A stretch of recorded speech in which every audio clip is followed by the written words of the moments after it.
Culinary sage is not only a gorgeous landscape plant, but it's one of the easiest herbs I've ever grown. If you're setting up an herb garden, this is definitely one of the first plants I'd recommend.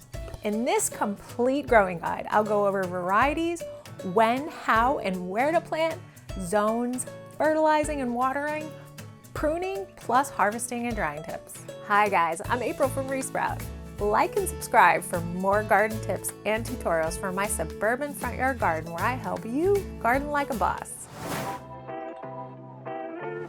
Salvia officinalis, also known as garden sage, common sage, or culinary sage, is a multi-purpose herb with so many uses, from cooking to medicinal, aromatic, smudging, ornamental, tea, and even cleaning. The leaves have an earthy, slightly bitter flavor that pairs really well with savory dishes like pork, poultry, fish, sausage, roasted veggies, stuffing, eggs, salads, and all sorts of Italian dishes. It's super easy to grow, thrives in poor soil, handles drought like a champ, and attracts pollinators like bees, butterflies, and hummingbirds.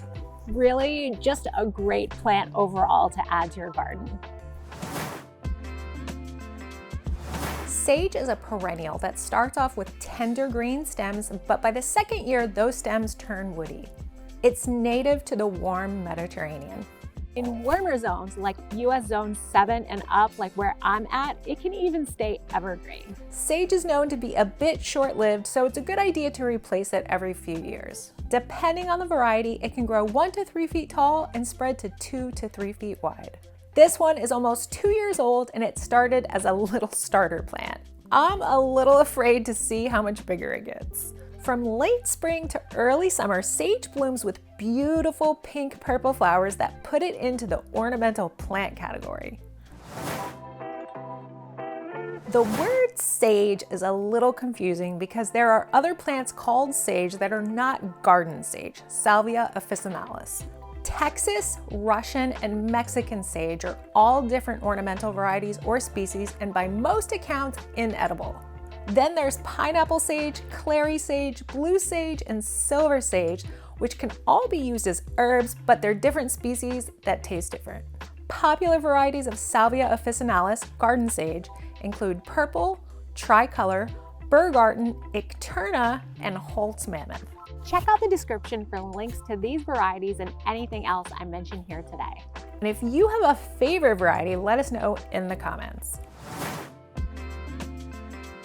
Sage can be grown indoors or outdoors, in ground or in containers. Regardless of where you plant it, it grows best in well-draining, loamy soil with a pH between 6.0 and 7.0. Use a pH tester to figure out your soil pH and amend with sulfur or a soil acidifier if the pH is too high, or with lime if it's too low. Depending on the variety, sage is hardy in US zones 4 through 11. If your sage is in a container, you can go as low as zone 2 if you bring it inside over the winter. Most varieties prefer full sun for at least 6 to 8 hours a day. The area along the foundation of my house gets great sun. This is my perennial area, and that's where I planted all my perennial herbs like sage, rosemary, chives, oregano, thyme, and marjoram.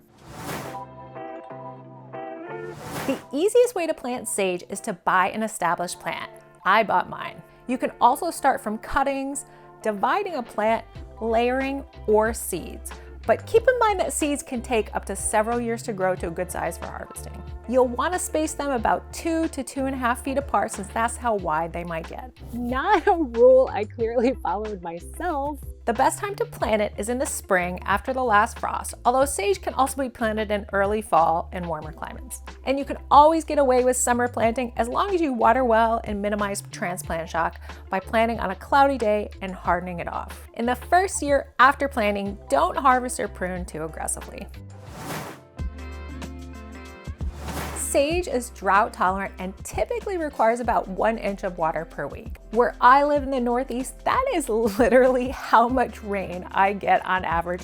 So unless I'm in the middle of a major drought, which I am now, I never water this thing. As you can tell from how brown and dead my grass is, it hasn't rained here in about a month and this sage is still humming along. See, didn't I say easy? Go easy on the fertilizer. Just once or twice a year is enough, and use compost or a balanced fertilizer like 10-10-10 or 5-5-5. Pruning keeps your sage healthy and helps it grow even better. The best time to prune sage is in the early spring, early summer, and late summer, right after it flowers. Early spring pruning is all about encouraging healthy new growth after winter. In early summer, you'll want to pinch the buds off if you're not growing it ornamentally or for pollinators. This improves the quality and flavor of the leaves. In late summer, pruning is more about keeping the plant tidy and preventing it from getting too woody. Just grab some sharp, clean pruners and trim back no more than 1/3 of the woody stems. Cut just above a leaf node. With good pruning, you'll keep the plant looking great and encourage more growth.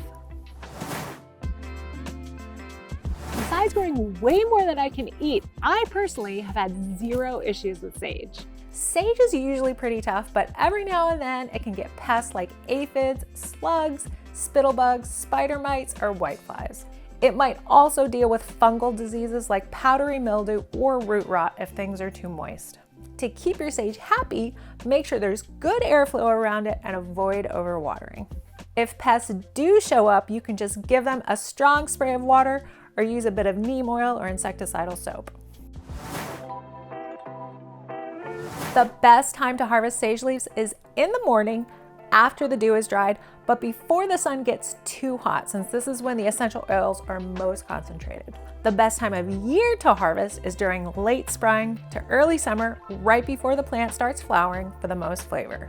And if you're pruning, you can always just harvest the leaves from whatever branches you've pruned. That's what I do. Unless I'm doing a big harvest, for me, the best time to harvest is whenever I need a few sprigs for a recipe. So literally 365 days a year since sage is evergreen for me. For continuous growth, make sure not to take more than 1/3 of the plant at a time and focus on the newer, softer growth, which will keep the plant producing fresh leaves. If you want to store sage, or really any herb fresh, you can put the stems in a glass of water in the refrigerator. I can keep herbs fresh sometimes up to 2 weeks like this. Herbs can also be frozen. Drying sage is super easy, and there are a few methods you can try. My favorite method is using a dehydrator. It's quick and keeps the flavor strong. You can also air dry by hanging bunches upside down in a cool, dry place. If you're in a hurry, you can use the oven at its lowest possible temperature or a microwave, which I haven't tried myself. Once your sage is dry, store it away from light and heat in an airtight container like a mason jar or a spice bottle, and it'll keep its flavor for months. If you're interested in more herb growing info, definitely check out our other herb videos, including coriander, rosemary, and garlic scaves, which is kind of an herb. And let me know in the comments which herbs you guys want me to cover next. I hope this video helped you out. Remember to sign up for my email newsletter for more garden resources. And keep gardening like a boss, and I'll see you guys soon.